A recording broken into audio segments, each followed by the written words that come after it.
दोस्तों आज हम इंटरनेट के अधीन हो चुके हैं। दोस्तों हम सभी बिना खाए रह सकते हैं, बिना पानी पिए रह सकते हैं, लेकिन अगर हमें आधे घंटे बिना इंटरनेट के रख दिया जाए तो ये बहुत मुश्किल हो जाता है। तो दोस्तों आपके मोबाइल तक इंटरनेट कैसे पहुंचता है? आप अपने इंटरनेट ऑन करते हो और आपके पास इंटरनेट पहुंच जाता है।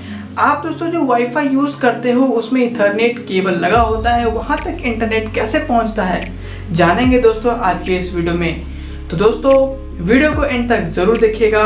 और एक फ़नी बात बताऊं दोस्तों, तो कल मेरे दिमाग में अचानक से ये ख्याल आता है कि कभी कभी मेरे दिल में ख्याल आता है। दिल में? दोस्तों क्या आपके दिल में ख्याल आता है या दिमाग में ख्याल आता है? मेरे तो दिमाग में आता है कि दिल में कब से आने लगा यार, और कैसे? तो दोस्तों अगर आपके दिल में ख्याल आता है तो मुझे कमेंट कीजिएगा कि मुझे दिमाग में नहीं दिल में ख्याल आता है। आगे बढ़ते हैं दोस्तों और चलिए आज के इस वीडियो को शुरू करते हैं। तो मेरा नाम है विवेक और आप देख रहे हैं टेक्निकल विवेक यूट्यूब चैनल। चलिए वीडियो शुरू करते हैं।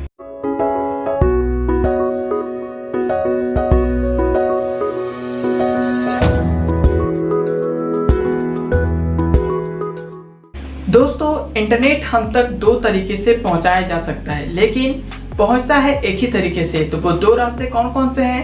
वो है पहला दोस्तों सैटेलाइट के थ्रू या फिर ऑप्टिकल फाइबर केबल्स के थ्रू। लेकिन दोस्तों यहाँ पे मैं आपको बता दूं कि सैटेलाइट द्वारा इंटरनेट हमें नहीं पहुंचाया जाता है। हमारे पास जो इंटरनेट पहुंच रही है वो ऑप्टिकल फाइबर केबल्स के थ्रू पहुँचती है। ऐसा क्यों?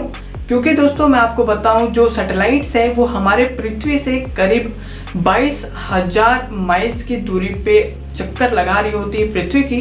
और इससे क्या होता है कि मान लो कि जो डाटा सेंटर्स हैं गूगल के, यूट्यूब के जो डाटा सेंटर्स हैं अमेरिका में, मान लो कि उनके पास एक एंटीना है, पावरफुल एंटीना, और वो सिग्नल्स भेजती है सैटेलाइट तक।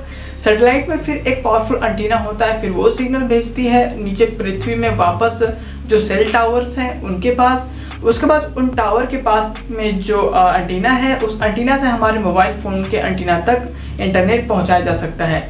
लेकिन दोस्तों यहाँ पे होता क्या है कि 22,000 माइल्स जो दूरी है वो बहुत ज़्यादा हो जाती है। आप खुद यहाँ पे एक बार ऐड करके देखो तो 22,000 माइल्स एक बार जाती है, फिर वहाँ से सैटेलाइट से वापस आने की 22,000 माइल्स अलग से ऐड होता है, 44 हो गया। और इसके साथ में जब वो सेल टावर तक पहुंचती है उसके बाद हमारे मोबाइल तक पहुंचती है, पता नहीं कौन कौन से कैसे कैसे ऑब्स्टेकल्स आते होंगे। और आप सभी को पता है दोस्तों कि इलेक्ट्रोमैग्नेटिक के थ्रू ये सारे सिग्नल्स ट्रांसमिट किए जाते हैं। और जब भी हवा में ये इलेक्ट्रोमैग्नेटिक होते हैं तो ये डिस्ट्रैक्ट करते हैं, अलग होते हैं, और इससे सिग्नल्स काफ़ी कमज़ोर होती है। और ऐसे में अल्टीमेटली जो रिजल्ट होता है वो होता है स्लो इंटरनेट। जहाँ दोस्तों इंटरनेट इतना स्लो हो जाता है कि काफ़ी सारे ऐप्स जो है, जो पावरफुल ऐप्स जिनको इंटरनेट काफ़ी अच्छा चाहिए होता है ओपन होने के लिए, जैसे कि पबजी दोस्तों, अगर उसमें ख़राब इंटरनेट होता है तो बिल्कुल भी नहीं ओपन हो पाता है। तो यहाँ पे इस तरह के एप्लीकेशंस बिल्कुल भी ओपन नहीं होंगे, और इसलिए दोस्तों यहाँ पे सैटेलाइट का यूज़ इंटरनेट को हम तक पहुँचाने के लिए नहीं किया जा सकता है। तो हमारे पास जो इंटरनेट पहुँचता है वो पहुँचता है ऑप्टिकल फाइबर केबल्स के थ्रू। अब हम चलते हैं दोस्तों इसमें। तो यहाँ पे भी मामला वही है, गूगल की डाटा सेंटर्स हैं अमेरिका में। अब वो जो मैं आपको बताऊं दोस्तों, एक यहाँ पे वेबसाइट है जो कि है सबमरीन केबल मैप। तो इसको अगर आप सर्च करोगे गूगल में दोस्तों तो आप देख पाओगे, वहाँ पे गूगल मैप खुल जाएगा और उस गूगल मैप में आप देख पाओगे कि पूरी दुनिया की वहाँ पे नक्शा बनी हुई है। और उस नक्शे में एक अलग अलग कलर्स के आपको लाइन दिखेंगे। वही लाइंस दोस्तों पूरी दुनिया में केबल्स बिछी हुई है जो गूगल के द्वारा आपको वहाँ पे दिखाया जाता है।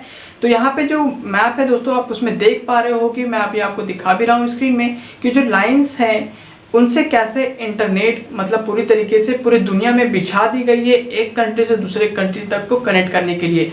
ये कुछ कंपनीज करते हैं दोस्तों, और यहाँ पे उन कंपनीज की जिम्मेदारी होती है कि कैसे उसको बिछाना है, कैसे उनकी देखभाल करनी है, और अगर कुछ खराबी होता है तो इंटरनेट किस तरीके से मतलब चलता रहे, मतलब बैकअप वो रख लेती है, बैकअप के साथ में वो काम करती है इसको संभालते हुए। और दोस्तों मैं आप सभी को यहाँ पे अब आगे लेके चलता हूँ। तो आगे यहाँ पे दोस्तों बात आती है कि ठीक है भाई, वो केबल तो सभी कंट्रीज़ के बाहर बाहर तो बिछ गए, अब हमारे कंट्री पे कौन बिछा रहा है? तो जी हाँ दोस्तों, ये हमारी कंट्रीज़ के ही ऑपरेटर्स बिछाते हैं। फॉर एग्जांपल अभी जियो ने काफ़ी सारे केबल्स बिछा दिए हैं 4G के, और इसी तरीके से दोस्तों हर टावर्स जो 4G के टावर्स हैं उन तक केबल्स बिछ चुकी हैं और वहाँ से हम बड़े आराम से अपने स्मार्टफोन में इंटरनेट यूज़ कर पाते हैं। एंटीना के थ्रू टावर से एंटीना से कनेक्ट हो जाता है और इलेक्ट्रोमैग्नेटिक्स के द्वारा हमारे पास इंटरनेट पहुँच जाता है। और अगर बात करें तो अगर हम वाईफाई की, तो भाई वाईफाई में कैसे पहुंचता है इंटरनेट। तो दोस्तों यहाँ पे आप सभी के पास अगर वाईफाई होगा तो आपने उसमें देखा है कि दो मोटे मोटे केबल्स होते हैं। एक केबल्स जो बाहर से आकर के उसमें लगी होती है और एक केबल होती है जो आपके लैपटॉप या फिर कंप्यूटर पे लगी होती है, जिसको कहते हैं इथरनेट केबल। तो दोस्तों आप जो केबल बाहर से देखते हो वो वही केबल होता है, मतलब ऑप्टिकल फाइबर केबल होता है जो सेल टावर से लेकर के आपके वाईफाई में लगाए जाते हैं। और वाईफाई क्योंकि उसके पास ताकत होती है कि उतनी फास्ट स्पीड को वो मेंटेन कर सके, क्योंकि अगर वो डायरेक्ट हमारे कंप्यूटर से लग जाएगा तो शायद हमारे कंप्यूटर उसको मैनेज ना कर पाए, इसलिए वहाँ पे वाईफाई को यूज़ में लिया जाता है। और वाईफाई से इथरनेट केबल के थ्रू आपके कंप्यूटर तक उस इंटरनेट को पहुँचाया जाता है। तो इस तरीके से दोस्तों आपने ये समझ लिया। अब यहाँ पे हम थोड़ी और डिटेल में जाते हैं दोस्तों। तो मैंने आपको एक छोटी सी चीज़ और नहीं बताया, वो ये कि दोस्तों जो ऑप्टिकल फाइबर केबल्स हैं उनका दूसरा नाम है सबमरीन केबल्स। यहाँ दोस्तों जैसा कि इस वेबसाइट का नाम भी है सबमरीन केबल मैप, तो इसका नाम सबमरीन केबल इसलिए है दोस्तों क्योंकि ये जो केबल्स हैं ये दोस्तों करीब 1000 से 1500 माइल्स को तय करती है और उसके बाद हम तक पहुंच पाती है। और ये जो रास्ता होता है दोस्तों ये कभी पहाड़ों के ऊपर से तो कभी समुद्रों के नीचे से होकर के होती है, तो इसलिए इसका नाम सबमरीन केबल्स रखा गया है। इसके साथ ही दोस्तों मैं आप सभी को बताऊं कि कैसे ऑप्टिकल फाइबर केबल्स की स्पीड कम नहीं होती है, क्योंकि दोस्तों यहाँ पे इलेक्ट्रोमैग्नेटिक वेव्स को यूज में नहीं लिया जाता है, यहाँ पे यूज होती है लाइट पल्सेस की। जी हाँ दोस्तों, वो लाइट पल्सेस उसी केबल्स के थ्रू होते हुए हमारे तक पहुंचती है, जहां पे दोस्तों उस लाइट पल्सेस को किसी भी तरह के डिस्ट्रैक्शंस नहीं आते, क्योंकि वो केबल के अंदर में, वो हवा में तो है नहीं, तो बड़े आराम से दोस्तों वो हम तक पहुंचती है 1000 से 1500 माइल्स को तय करते हुए रास्ते को। और इस तरीके से हमें एक अच्छी फास्ट इंटरनेट मिल जाती है। दोस्तों आगे बढ़ते हैं और थोड़ी और डिटेल में हम जाते हैं। तो यहाँ पे दोस्तों मैं आप सभी को रिकमेंड करूंगा कि आप सभी जो है सर्वर वाली वीडियोस जरूर देखो। जिधर भी आएगा आई बटन उधर मैं दे दूंगा लिंक, उधर जाके आप देख लो, क्योंकि वो इंपॉर्टेंट है दोस्तों। यहाँ पे मैं आप सभी को बताऊँ, सर्वर वाली वीडियो में मैंने बताया था कि इंटरनेट जो हम यूज़ करते हैं वो काम करती है रिक्वेस्ट एंड रिस्पॉन्स के प्रोटोकॉल से। तो जो हम रिक्वेस्ट करते हैं उसका हमें रिस्पॉन्स करती है इंटरनेट डाटा सेंटर्स के थ्रू। वो सब कुछ कैसे हो पाता है दोस्तों, तो यहाँ पे मैं आपको बताऊँ कि मान लो कि हमने एक वीडियो रिक्वेस्ट किया गूगल में जा करके, तो वो गूगल जो है दोस्तों आपको बताऊं कि हर एक चीज़ के अलग अलग प्रोटोकॉल्स होते हैं। प्रोटोकॉल्स मतलब आपको मैंने पहले भी बताया है, ये एक तरीका होता है आप तक चीज़ें पहुंचाने का। मतलब कि अगर आपको वीडियो पहुंचाना है तो उसके लिए एक अलग प्रोटोकॉल है, अगर आपके पास टेक्स्ट पहुंचाना है उसके लिए एक अलग प्रोटोकॉल है, अगर आपके पास डॉक्यूमेंट पहुंचाना है, फोटोज़ पहुंचाना है, सबके लिए अपनी अपनी एक अलग प्रोटोकॉल्स होते हैं। जिसमें से एक प्रोटोकॉल्स मैं आपको बता दोस्तों जो कि है HTTP, जिसको कहते हैं हाइपर टेक्स्ट टाइप प्रोटोकॉल। इस तरह के बहुत सारे अलग अलग प्रोटोकॉल्स होते हैं, सबकी अपनी अपनी एक चीज़ है कि मतलब वो किस चीज़ को रिस्पॉन्स करने वाली है। तो जिस चीज़ को हम रिक्वेस्ट करते हैं उस चीज़ को वो हमें रिस्पॉन्स करके देती है। इसके साथ ही दोस्तों मैं आपको बताऊं कि कैसे वो डाटा सेंटर्स जो होते हैं वो समझ पाते हैं कि भैया इसके पास हमें ये चीज़ पहुंचाना है, इसने ही रिस्पॉन्स किया है। वो कैसे समझ पाती है कि वो हम है। तो यहाँ पे दोस्तों चीज़ें निकल के आती है, जिसको कहते हैं IP एड्रेस। IP एड्रेस दोस्तों सिंपल हमारी एड्रेस होती है। जैसे कि फॉर एग्जांपल मेरा एक फ्रेंड है और वो मेरे को एक चिट्ठी लिखना चाहता है, और तो चिट्ठी लिखता है तो दोस्तों वहाँ पे वो मुझे सबसे पहले चिट्ठी के ऊपर मेरा एड्रेस देगा, मेरा नाम वगैरह देगा, जा करके पोस्ट ऑफिस में पोस्ट कर देगा चिट्ठी। अब वो पोस्ट ऑफिस वाले का जिम्मेदारी है कि वो चिट्ठी मेरे तक पहुँचाए, उस एड्रेस को देखते हुए मेरे घर तक पहुँचा देते हैं। ठीक उस तरीके से दोस्तों जो भी डिवाइसेस हैं जो कि इंटरनेट से कनेक्ट होते हैं उन सभी के अपने अपने IP एड्रेस होते हैं। मतलब आपके लैपटॉप की अपनी एक IP एड्रेस है, आपके कंप्यूटर की अपनी एक IP एड्रेस है, आपके स्मार्टफोन की अपनी एक IP एड्रेस है। मतलब वो जो भी डिवाइस है जो इंटरनेट से कनेक्ट होता है उसकी अपनी एक IP एड्रेस होती है, और उसी IP एड्रेस के थ्रू इंटरनेट हम तक पहुंच पाता है। यहाँ पे मैं दोस्तों बताऊँ, यहाँ पे एक DNS सर्वर भी आता है चीज़ निकल के।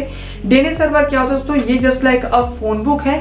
फोन बुक मतलब कभी कभी क्या होता है दोस्तों कि हम किसी इंसान का नंबर अगर हमें याद नहीं होता तो हम उसे एक किताब में जाके लिख लेते हैं, जहाँ पे हम उसका नाम लिख लेते हैं, बगल में उसका नंबर लिख लेते हैं। इससे क्या होता है, हमें सुविधा हो पाता है कि हम उस बंदे को उसके नाम के थ्रू उसका नंबर हम समझ जाते हैं कि ये इसका नंबर है। ठीक उस तरीके से दोस्तों यहाँ पे डीएनएस सर्वर होते हैं, यानी कि हर एक इंसान की जो आईपी एड्रेस है, जो डिवाइसेस की आईपी एड्रेस है, वो उसी डीएनएस सर्वर में लिखी हुई है कि इस बंदे की ये डीएनएस सर्वर है। तो जब भी हम रिक्वेस्ट करते हैं तो उस डीएनएस सर्वर को देखते हुए वो हम तक पहुंचा देती है इंटरनेट को। तो दोस्तों आई होप कि ये चीज़ें आप समझ चुके होंगे। और आज तक कल दोस्तों जब मैं वीडियो बना रहा हूँ तो मुझे ऐसा लग रहा है कि मैं काफ़ी फास्ट तरीके से चल रहा हूँ, तो शायद आप सभी को समझ ना आ रहा हो। तो आपको अगर दोस्तों समझ नहीं आ रहा हो, मैं काफ़ी तेज़ी से चलता हूँ, तो प्लीज़ आप कमेंट करो कि यार आप काफ़ी तेज़ी से बात कर रहे हो, बोल रहे हो, थोड़ा धीरे बोलो, तो मैं वीडियो को धीरे बोल के कोशिश करूँगा। तो इस चीज़ का आप ध्यान रखें दोस्तों। साथ ही अगर आपको वीडियो अच्छा लगा दोस्तों तो वीडियो को लाइक करना बिल्कुल मत भूलिएगा, दोस्तों के साथ में शेयर कीजिए ताकि उनको भी समझ में आए कि इंटरनेट उन तक कैसे पहुँचता है। साथ ही दोस्तों चैनल को सब्सक्राइब करना और बेल आइकन को हिट करना को भी नहीं भूलना। तो दोस्तों मिलते हैं आप सभी के साथ में नेक्स्ट वाली वीडियो में। जय Hind, Vande Mataram. Should I work against the flow? A drop in the ocean so endless.